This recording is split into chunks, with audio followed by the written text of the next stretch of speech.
हुकूमत का तहरीक अदम एतमाद के वक्त कौमी असम्बली इजलास में शिरकत न करने का फैसला। इत्तेहादी जमातें भी इजलास में शिरकत नहीं करेंगी। हुकूमत ने हिकमत अमली तरतीब दे दी। बाबर अवान का अपोजिशन को नाकाम बनाने की हैट्रिक मुकम्मल करने की तैयारी का दावा।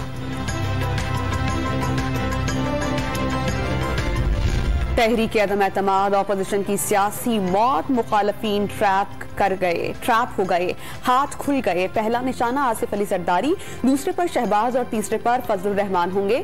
इमरान खान कराची में बिजली बनकर बरस पड़े। अदम एतमाद की नाकामी के बाद मुबैना लुटेरों के पीछे जाने का ऐलान।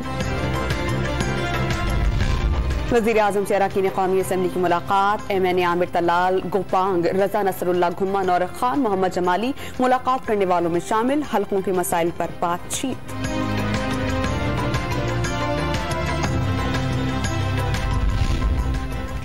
अदम एतमाद कामयाब बनाने के लिए अपोजिशन की कोशिशें तेज। आसिफ अली सरदारी ने चौधरी शुजात से हिमायत की दरख्वास्त कर दी।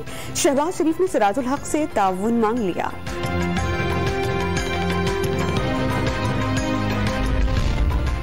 जरूरत से ज्यादा वोट मौजूद हैं। तहरीक अदम एतमाद में होने पर कुछ भी हो सकता है। राना सनाउल्लाह की programme live with Adil Shah Seth में गुफ्तगू।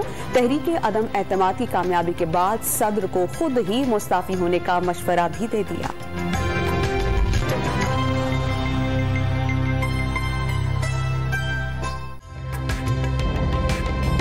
ताज़ा तरीन वीडियोस के लिए हमारा YouTube चैनल सब्सक्राइब करके बेल आइकन प्रेस करिए ताकि आपको मिले हर अपडेट सबसे पहले।